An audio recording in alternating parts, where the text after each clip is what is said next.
just we will remind our mind the journey.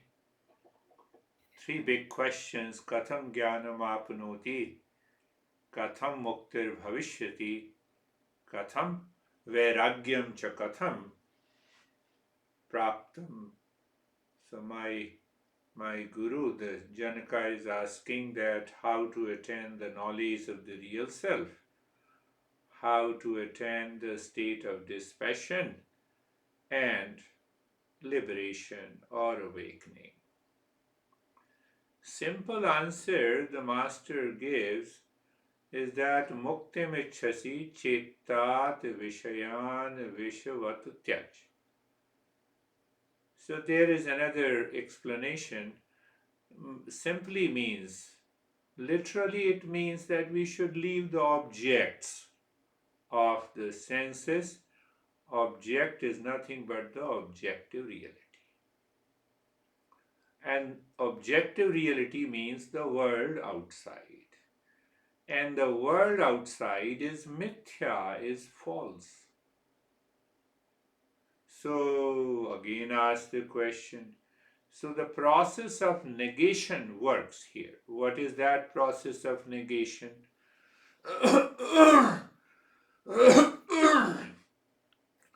In our mind, we determine, we should be very clear that the world along with an individual are false. They will continue to exist. So again, then ask the question.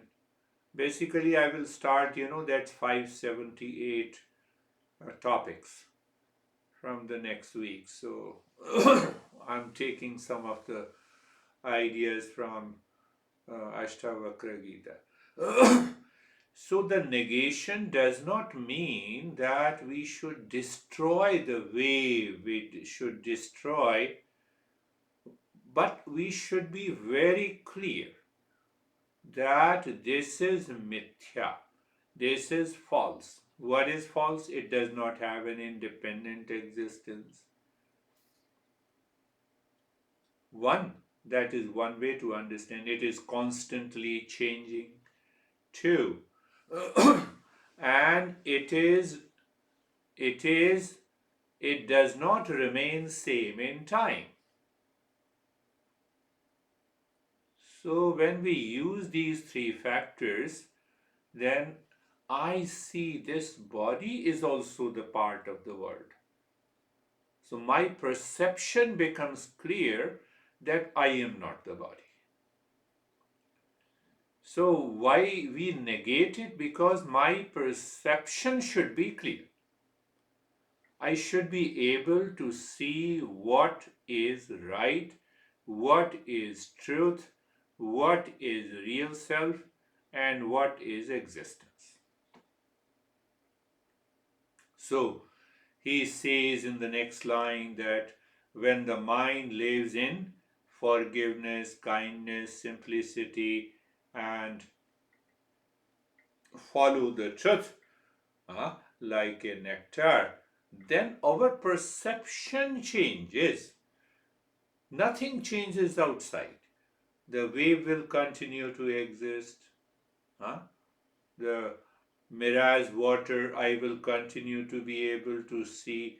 But inside, my perception has changed. So that perception is knowledge, that is awareness, that is what is required. Even if we go and study the Patanjali Yoga Sutra, it says, simple translation of Yoga's Chitta Vritti Nirodha means controlling the every author in the West. They say separation of the mind, restraint of the mind, control of the mind. No, this is a negation. Thoughts keeps on changing. Thought contains the desire that keeps on changing. And that is mithya. I have to negate it. So I translated that sutra Yoga is emptying the mind of its contents because it is mithya, it is false. I have not to go there. That's not my cup of tea. I have lot of thoughts. Okay, let there be a lot of thoughts. They are not cup of my tea. Why there are thoughts? Thought contains the desire. Desire, thought means an object plus thought of an object.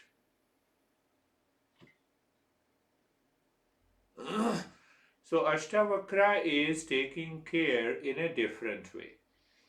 So once he says that follow the path of negation,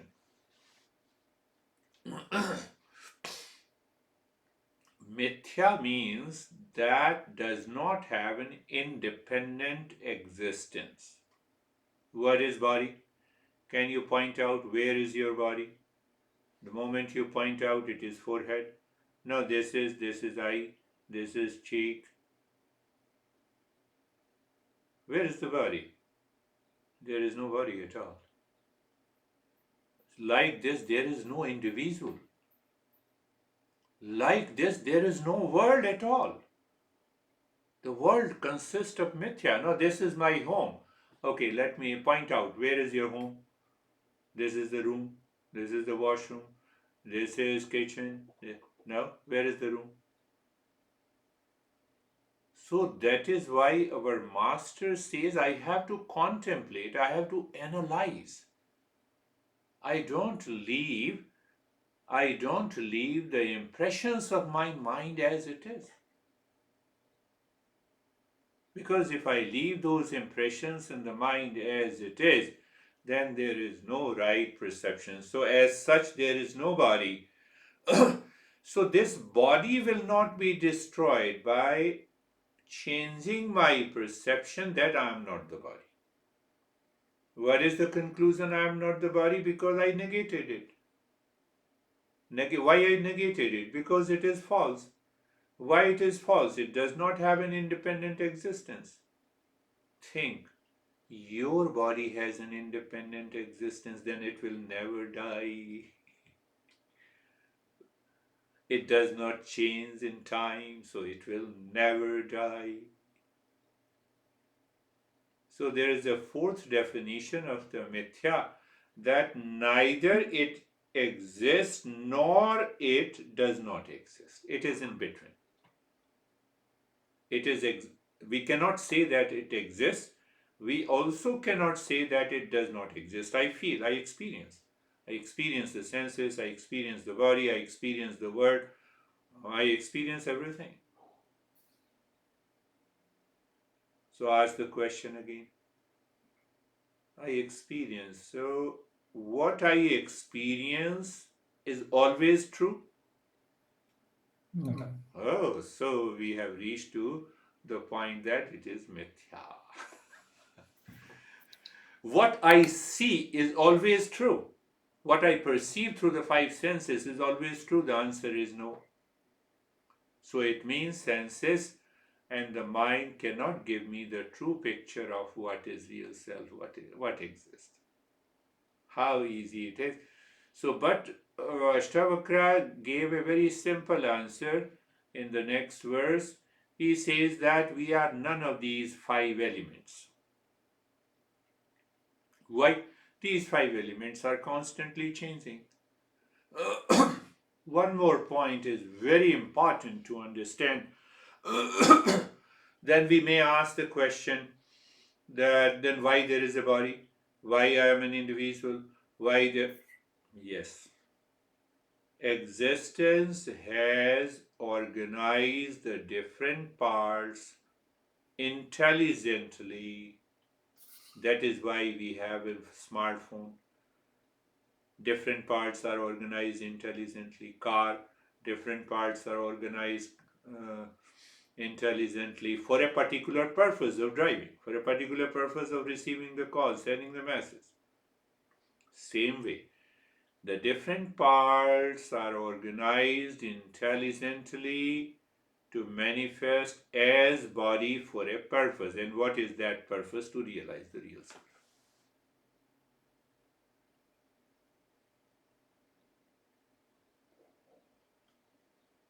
Oh, that is the only purpose? Yes. In Mithya, I negated so that I have a right perception, but I did not destroy, so I continue to work. It is the existence who created this body intelligently. So let me use this world to evolve myself and to awaken. What a beautiful way.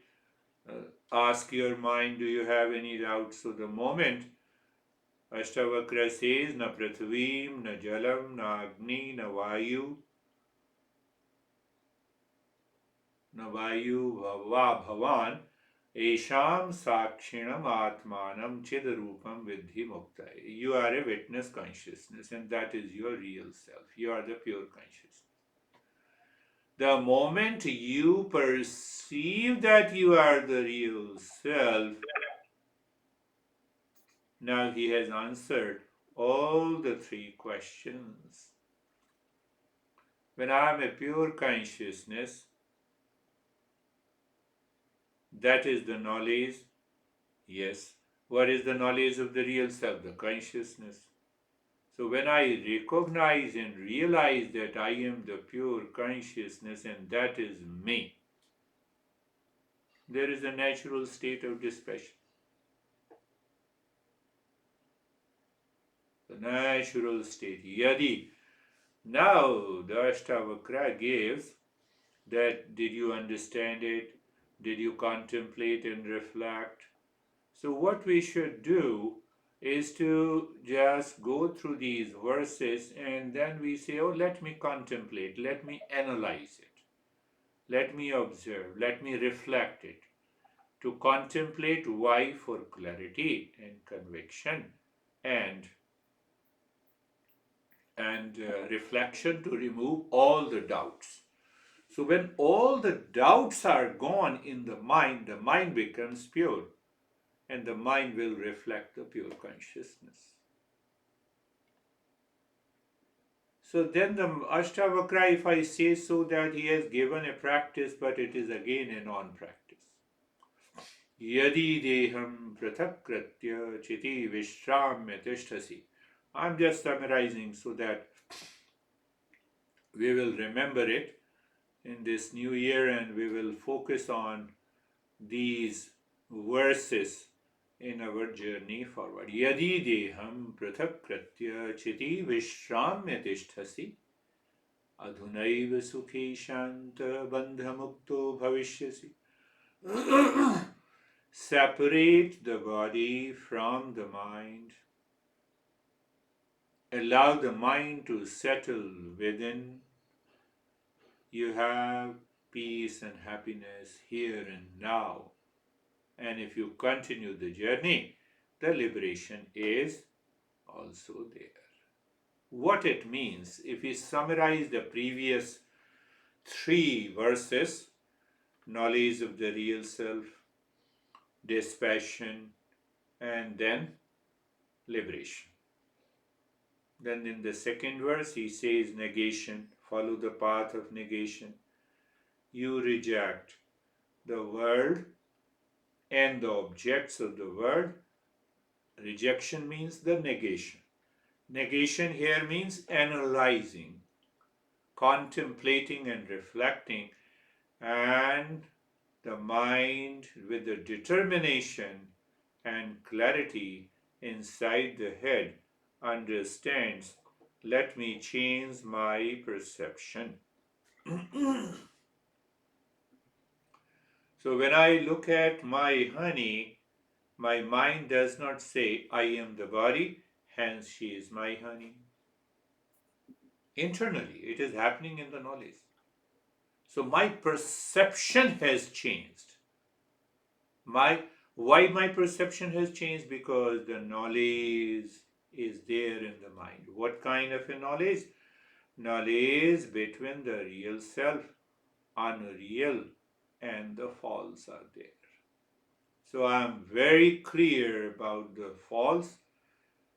Last time I told you that I am the body, and that's why I say that you are there. Very good. So how is it possible that for I am the body, and for your body, I am not the body. You are the world because I see your body. So that is the mithya.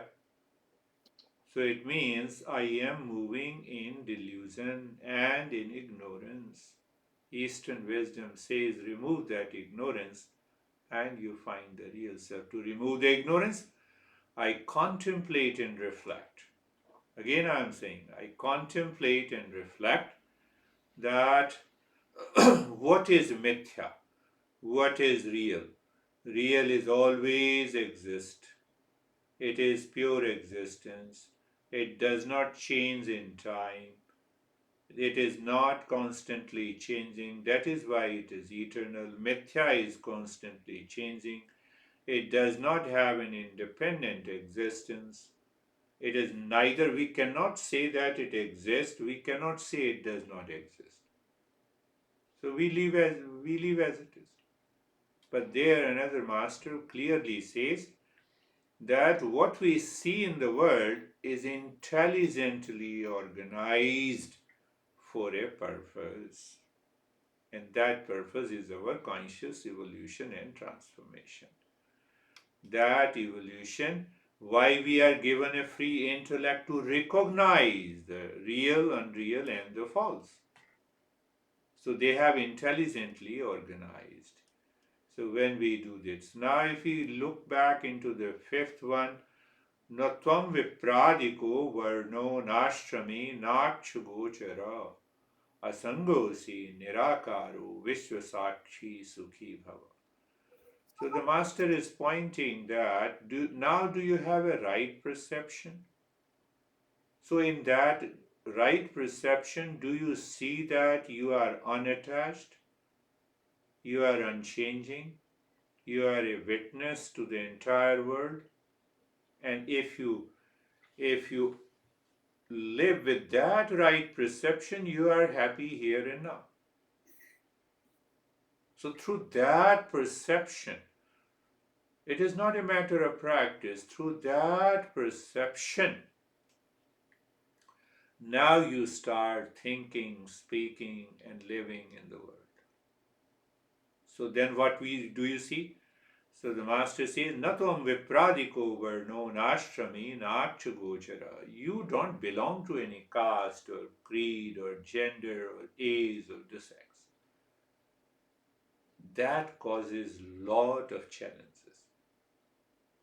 I have a grey beard, and if someone says, look at this old guy, the mind says, no, I'm still young. How dare he says that? We keep on carrying forward these wrong impressions in our life. Where the wrong impressions live in the mind, how they live in the form of a thought, how the thought is there because of my experience. All experiences are not always true. So when I declare that this is mithya, it has nothing to do with it. I am attached to the body, that's why I get hurt. Someone says you are an old guy, so the old is an attribute of the physical body. It has nothing to do with the consciousness. So I spoke at length, but you get a right perception instantly.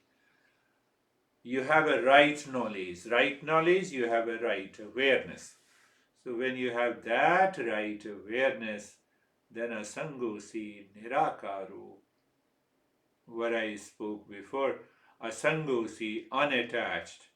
Unattached is a state of dispassion. Nirakaru, never changes. A never changing reality. Nitya, that is what is the word is used. Nirakaru, Vishwasakshi. I am the witness to the world. We will go deeper, but witness to the world means that I am the knower number 3 all the time. I am neither the knower number 2 nor the knower number 1. Why I declare that I am not the knower number 1 and 2? Because it is mithya. I have a clear determination and clarity that they belong to the mithya. So when they belong to the mithya, then what happens? My perception changes. Then I am not attached. That is the point. The knowledge means that I am not attached. I perceive the things. The calmness is maintained because I am a witness to the world. And desire belongs to the world caused by the mind in ignorance. Desire is anger, desire is pride, desire is greed, desire is attachment, desire is delusion, desire is jealousy. One common. So there we are very clear, I am not going there because there is a binding desire. I do not live in this passion. There is an unbinding desire. I am living in this passion. I am living in this passion. So eko drashtasi sarvasya mukta prayosi sarvada. Ayamev hite bandho drashtaram pashyasitaram. Now when we are in a state of knower number 3, which is a witness consciousness to the world, then I recognize and realize this body is also a part of the world. Mind is also a part of the world. Intellect is also a part of the world. Ego is also a part of all the thought belongs to the world. So where is an individual? There is no individual. It is only a conscious mind. Where is an individual? Where there is ego, there is an individual. So ego is a false. Ego does not exist. It does not have an independent existence. Go back and contemplate and reflect on the mithya. Mithya first, constantly changing. Mithya 2, it does not have an independent existence. It does not stay in time as it is. And it neither exists. We cannot say that it exists. We cannot say that it does not exist. I see the water in the mirage. It exists. I see it. It is my experience. But at the same time, it does not exist. It does not have its independent existence. Remove the sand, you don't see the mirage. You remove the water, you don't see the wave.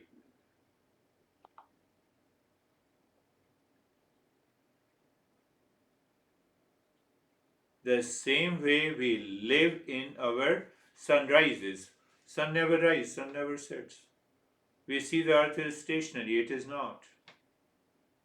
You pick up any perception in the world and maintain your awareness, you see.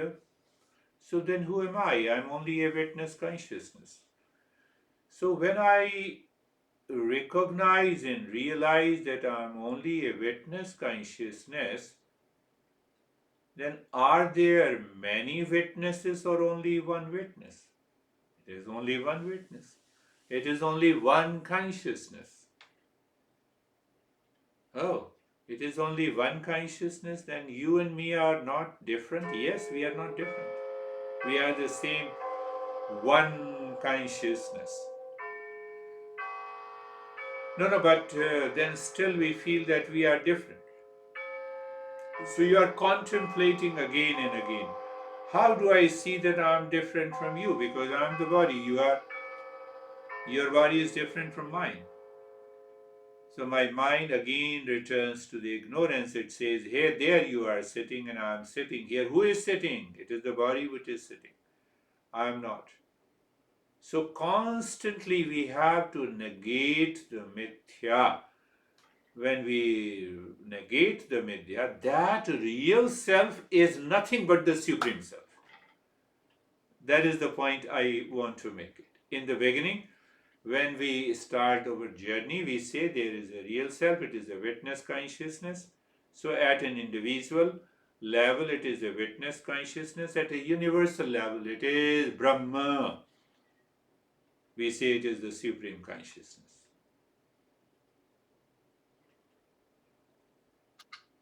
What happens? I'm going just deviating from this, but a little deviation to understand. When you have that perception, when you live into that awareness, the mind becomes completely pure. One. And that purity of the mind reveals many powers of the mind. Naturally. We need not to go there. Mind reading, etc., etc., clairvoyance, clairaudience, no, they become such a natural phenomenon because the mind is extremely pure.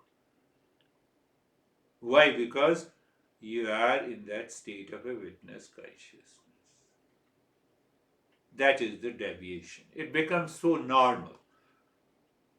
My master never used any of his powers to declare that I have power, I will do it. No, no, go and pray God and it will be done.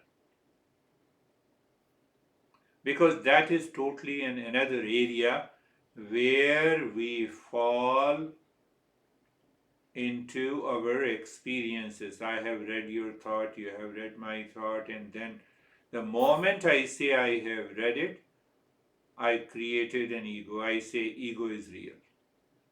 Individual consciousness is real because you cannot read your thoughts and I can read your thoughts. And like this. So those powers are very natural and normal to the mind in that state. Deviation, let me stop that deviation. So, eko drashtasi sarvasya mukta prayosi sarvada. One kind, because now your mind is reflecting only one witness consciousness. If it recognizes and realizes one consciousness, obviously, then it is very easy to read the thoughts and other stuff.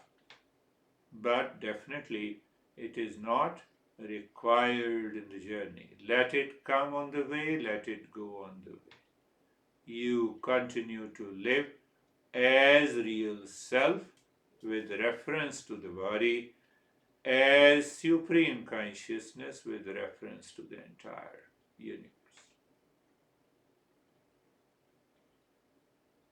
That is what eko drashtasi sarvasya mukta prayosi sarvada. That is what the liberation is.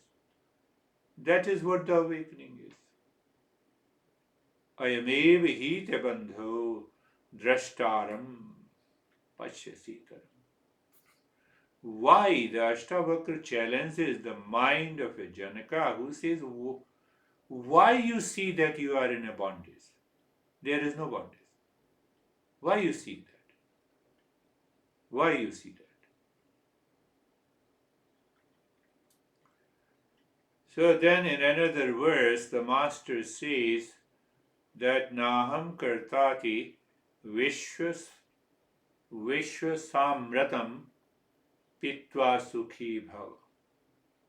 Aham Kartavya Aham Man Mahaya. So he says that the moment I live as an individual consciousness, then knower number 3 goes into the background.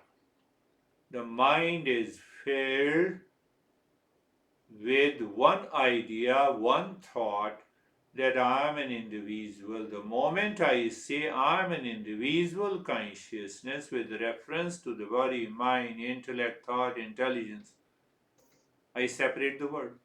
I am already into ignorance. I declared mithya is real.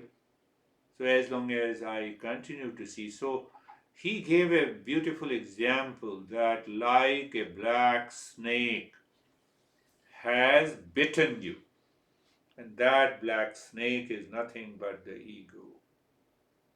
That you don't see it, but it has bitten you.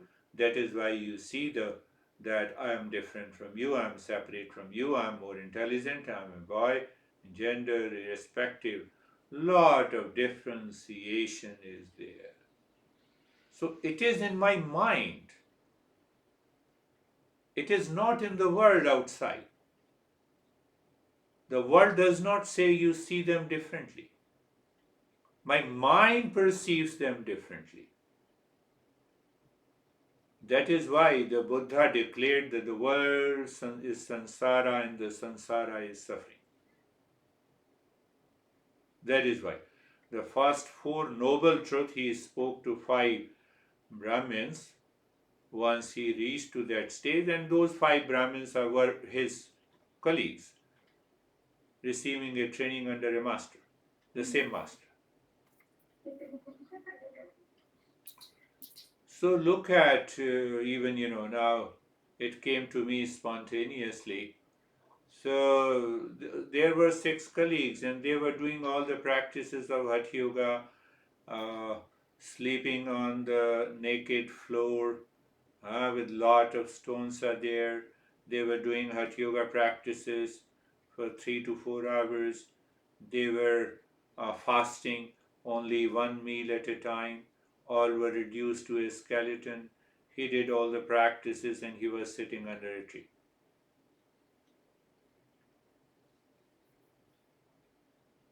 So a beautiful girl came,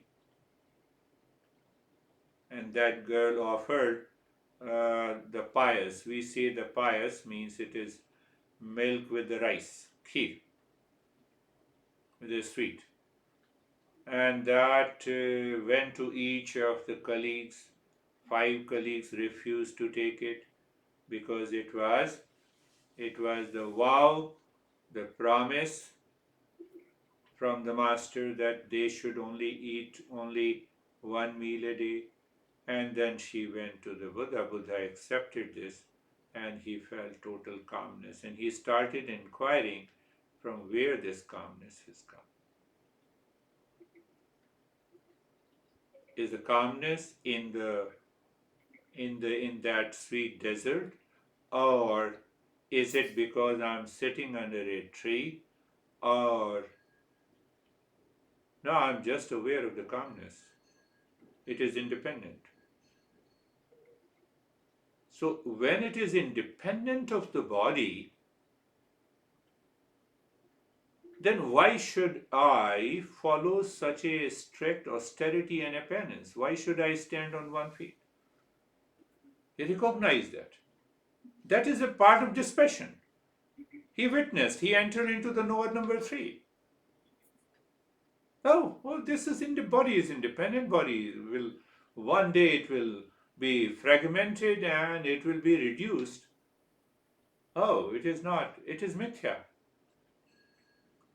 So sometime what happens when we continue the journey, you are listening and learning, listening and learning, listening and learning, and then you naturally the contemplation starts. The reflection starts into your mind. It hardly takes 1 minute to complete that reflection that I cover in 1 hour. It is so speedily. I just give you the idea listening and learning, listening and learning, listening and learning, contemplation and reflection. I remember 20 years ago when I was learning from my master, I learned that principle maybe 50 times for 10 years. But one day I was lying down and those thoughts of the master entered into the mind, and I sat up and I said, oh, this is what the master has been talking about. Now I'm already into a right perception. Then I realized the importance of learning and listening. And the same thing happened last week. I was picking up one book, and so I was picking up that principle again and again and every day. There are two things that I want to point out. So, day before yesterday, it clicked. What clicked? I don't know. I did nothing. There was a revelation. Oh, this is what it is. And what was the question that I will cover later? So, thought, we say it is a matter. Mind, we say it is a matter. But I'm conscious of you. How come? I'm conscious of you through the mind. That was the puzzle.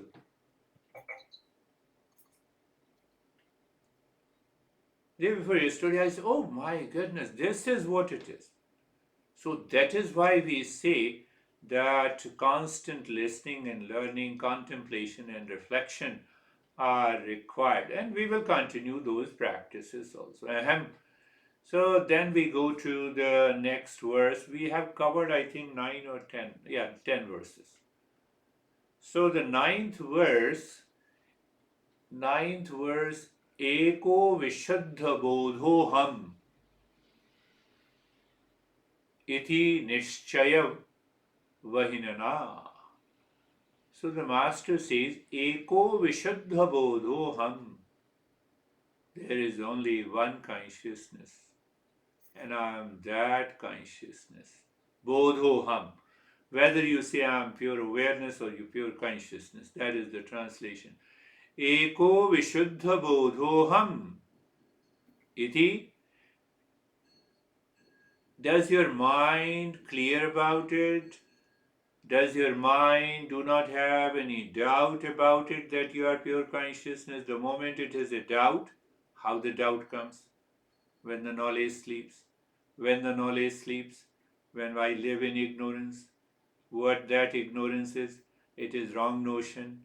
So what is the wrong notion? It pertains to the mithya and the real self. I claim that this mithya is the real. So I create a duality. When I create a duality, then in that duality, mind naturally rises with the likes and dislikes. I keep on thinking about likes and dislikes. Then there is a attachment and detachment. Basically, I have been constantly thinking about one object or the other in terms of likes and dislikes. That is what is attachment and detachment. It lives in the mind because of ignorance. So when I've been constantly thinking about it, attachment and detachment, so out of many thoughts pertaining to an object, my mind reaches to a point, it gives lot of energy to a particular thought. That is desire. That is simply a desire because it came from the likes, dislikes, attachment and detachment and ultimately desire. But when the desire is there, mind says, get it. Why to get it? Because it gives me pleasure. So delusion is already there. So through the delusion I pursue. So dispassion is gone. What I am seeking mithya. I am seeking false. So then what happens? I repeat once the desire is fulfilled. Repeat desire is greed. Now I'll go to that restaurant. We never notice that that is also a greed. We never notice that why I purchased the red t-shirt. We don't think. We don't think. But ultimately it is because of the same desire of the past impression. So repeat desire results into pride. What is the pride? Just to take an example, your greed is already repeated again and again. Like our friend, who is that? Fried, Sam Fried, who invested in bitcoins and then he invited hundreds of people in US and other part of the world that I will invest a bitcoin and I will tell you I will make you a billionaire. In bitcoins I heard that you even if there is a chance that $10 becomes $10,000 in bitcoins. He got almost $25 billion. He donated in the last election couple of millions of dollars. Now he got a bail for $250 million. So that is the repeat desire. We don't recognize it. You are a genius. He's very intelligent. That's why he intelligently manipulated. If you are not intelligent, so here one master says you may be extra intelligent, but until you recognize what is mithya and real, you will continue to suffer. Even the genius do not recognize what is false and what is real. You may be a genius in your field. That is why we have to study the Eastern wisdom. That is why we have to study the Eastern wisdom. Because there is no branch of the science which says what is false and how it is false, and what is the ultimate truth. There is no branch of the science. They have different models of the human personality, physiological, biochemical, psychological models, but all models belongs to the mithya that we don't realize. Uh, so anyhow, he will spend 115 years of prison time in New York. Here the laws are very clear. You can figure out. You have committed these crimes, 5 crimes, so number of years of the prison time. Anyhow, so now he believed also the 2 Indians who were a part of that scandal, and they became a witness. So they are also going to serve the prison time. Anyhow, basic question is not against Sam Freed. Why should I go against Sam Freed? Whatever he is doing, so he is doing good. But fact is that I should be able to recognize the mithya and I should negate it. When I negate it, then my mind has a right perception. One more point that I wanted to cover, it came to my mind. So what happens? Now, where you can use the word God for some time, why I was chasing one principle for about a week and I got the answer. Did I make an effort? Did I make an effort? No. So it is when you live into that state, the God helps you or the existence helps you. The existence says, okay, now you are so much committed, the grace and the blessing is there. That is the real grace and the blessing. So that is why when we do namaste, we remember the unknown existence who makes our journey auspicious. Means we remember that without revelation, the realization will not take place.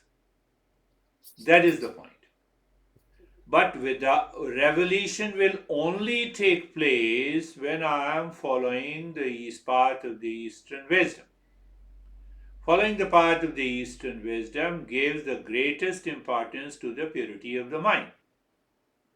Purity of the mind can be attained by understanding, not by practice.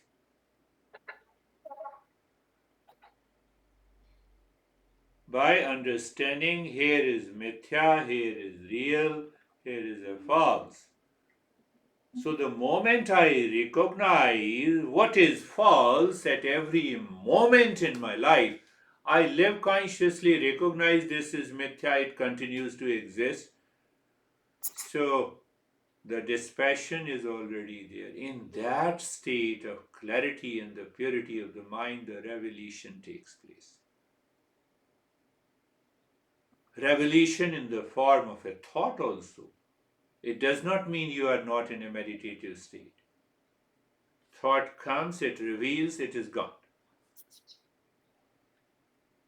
It comes, it shows you that, gone.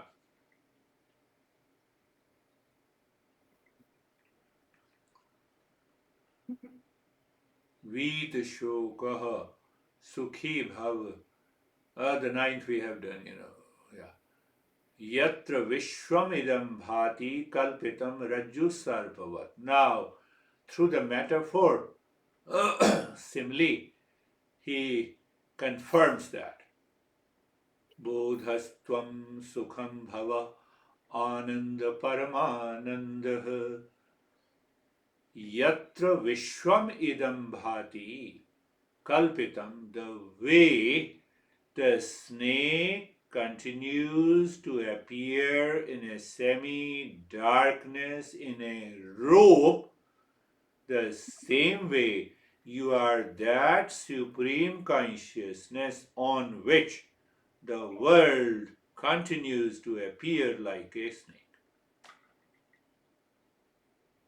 So that is the simile. It means, the world, if you continue to appear, the body, mind, intellect, thought, feeling, money, no money, everything continues in that way. Because it is constantly changing. Because it does not have an independent existence. Because I cannot say it exists. Why? After a few years, it will be gone.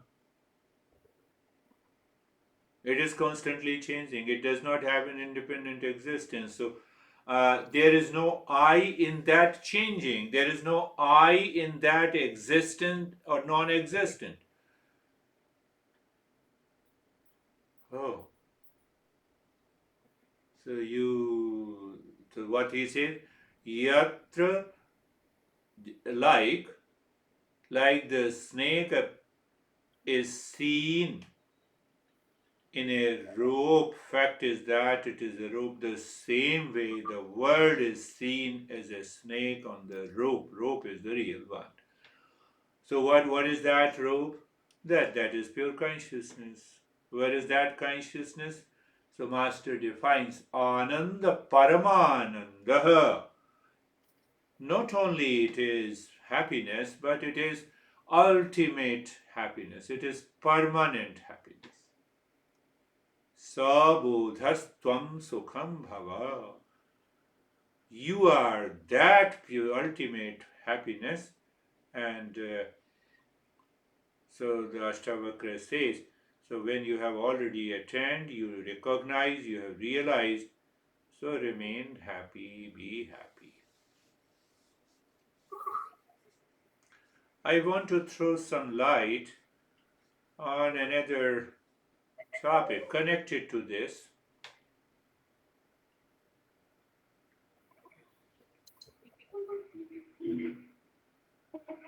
I don't translate Ananda as bliss because it gives a wrong notion. It pertains to the sex and food and the clothes and the car, etc. Because it pertains to the pleasure in contact with something else. So look at the contemplation. When I say permanent happiness, I qualified happiness with permanent.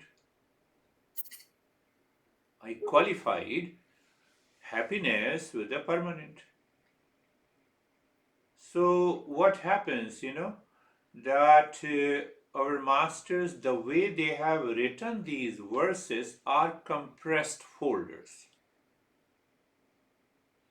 So they have just given a hint.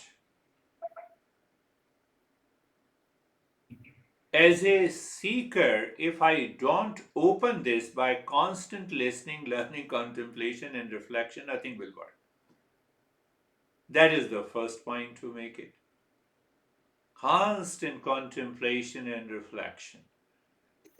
So, how to do it? By following the path of Shravan, Manan, and Nididhyasan.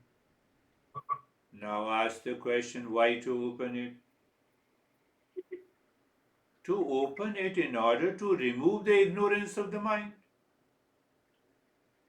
So once that thing is clear, so we have a 2-line verse, then we read and study through the teacher, then we sit down, we redefine it. After redefining, we explain and we elaborate it. Why we elaborate and explain it? So that this mind keeps on removing the passion and the attachment and the likes and dislikes just by listening, learning, contemplation, and reflection.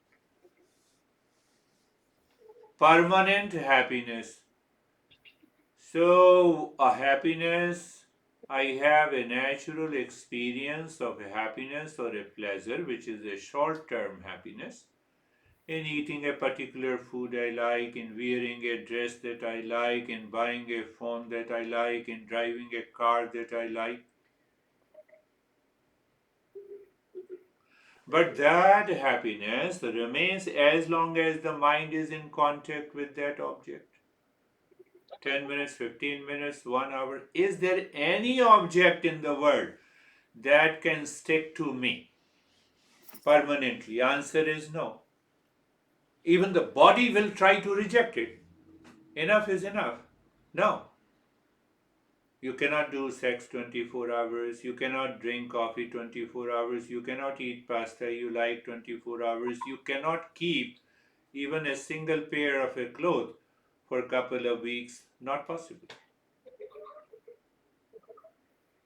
So we derive the sense of happiness through the contact and without the contact. So the moment that happiness, which is free from any contact of any object, reveals that the pleasure that I got by eating pasta is basically coming from inside. It is not coming from the, it is not coming from the,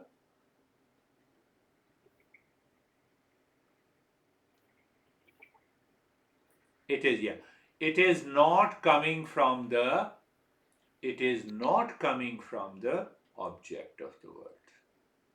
We have to reach to that state of contemplation. Then we have qualified the happiness with the permanent.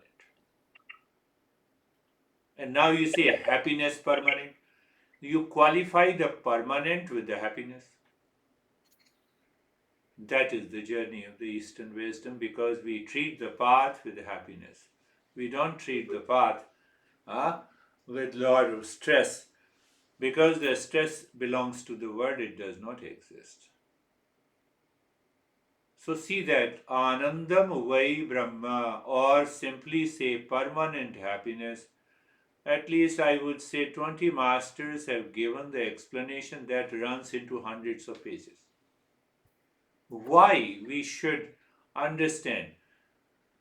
Last point is very important, that the moment you start the contemplation and reflection, what master have written, they are revealed in your mind. And then you read it and you say, oh, this is what happened to me. Oh, this is what happened. So then you recognize, you have a lot of respect for those teachers who have succeeded in explaining that in the form of a book. So that made me realize it is possible. Whether it is Shankaracharya or Buddha or any other great masters. So what we will do is that we will go for